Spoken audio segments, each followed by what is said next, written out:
Hamza, I was talking to Abdullah about taxes and the responsibility of paying or not paying taxes here. He says a Muslim is not, you're not responsible to pay taxes in fact, if you don't have to. And I said, is this because it's a non-Muslim country? He says, no, even in a Muslim country, taxes of the state, if you can avoid paying it, you don't pay it. What's called income tax in classical Islam is definitely prohibited. Yeah, there's no income tax in Islam. Again, by Sharia, you cannot jeopardize yourself.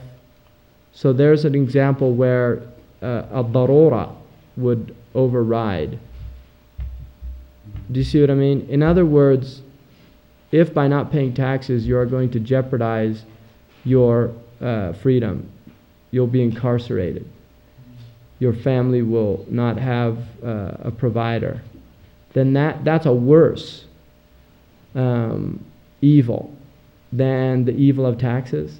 Do you see what I mean? So I think you have to be really careful with that. Yeah. The best thing you do is just live very frugally, make less than 10,000 a year, and you don't have to pay taxes. Isn't that because the estimation that zakat will take care of? No, I don't think so. I mean, zakat. Certainly, if agricultural zakat is implemented, you will not have want in food. Most definitely. If agricultural zakat was implemented in the Muslim world, you would not have any want anywhere on the planet. Right? So agricultural zakat definitely eliminates poverty.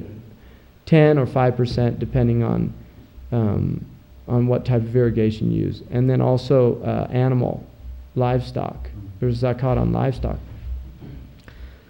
In terms of the wealth, actually, 1/40th is a lot. If you took 1/40th of the Muslim capital wealth in the world, you're dealing with massive amounts of capital. Massive. 1/40th of, I mean, if you just took 1/40th of capital wealth of Arabia alone, seriously, you're dealing with massive wealth. And then also, I think there's a strong argument, rikaz in the Hanafi madhab, buried treasure, minerals and things like that, is 20% wealth. And some say no, it completely goes to the Bayt al-Mal that it's for. So mineral wealth would be for the good of the society, right? But historically there have been very few instances when the Muslims lived without taxes. Very few. The Marabitun period was one of them. Taxes over and above the Sharia taxes. Right. You mentioned that the paper money is related to riba. Right. Can you explain how exactly it's related? That's a whole. Can you give me some general? Well, I mean, at the most basic level is that the U.S. government presents a budget, and then the budget, they're allowed to print money. They're allowed to spend money based on interest-bearing bonds, treasury bonds. They're called treasury bonds. Solomon Brothers is a major trader in treasury bonds. They sell them to the Americans. They sell them to the Japanese, and to the Arabians. Before income tax, which is 1913, right? The income tax laws enacted. Before income tax, this country supported itself through bonds, right? So patriotic Americans would buy, when there was a need, like if there was a war, they would have war bonds, and you would buy war bonds that would support the government's activities, right? So graduated income tax, which is, it's a communist idea originally. That's one of the points of the Communist Manifesto, was to introduce graduated income tax into society. The mosque requesting that you pay your zakat to the masjid. Yeah, you don't have to do that. You can pay your zakat as long as they're following the 8 categories of people that are worthy of zakat. You can pay your zakat to your own relatives. In fact, your relatives have more right to your zakat than other people. You need- Yeah, if they have need. I mean, you can't just give, no, there has to be real need there.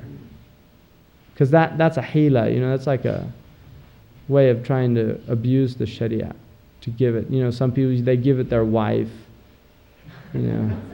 A'udhu billah. Hurub. So,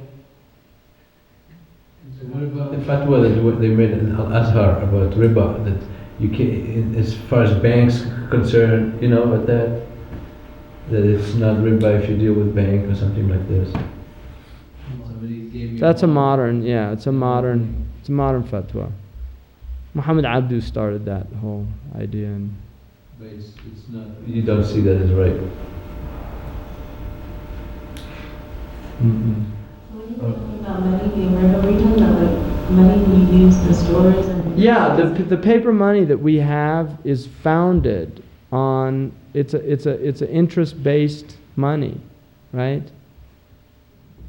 In other words, it's printed out of, I mean, even banks, if you put $1 into a bank, the bank can literally produce $20 out of nothing.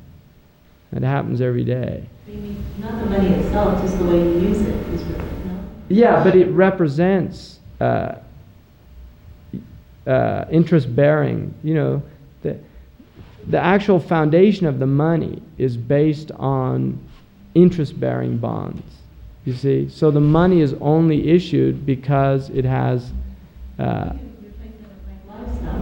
Yeah, bartering. I mean, traditional Islamic money is gold, silver, and bartering, traditionally. And the Sharia does not recognize paper money unless it's backed by gold or silver.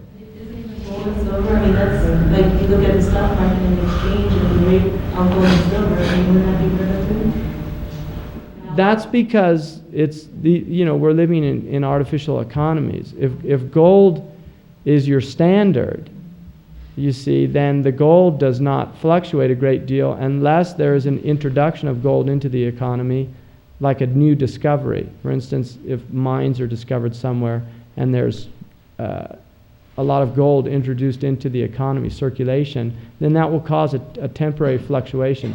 But generally, gold and silver maintain their.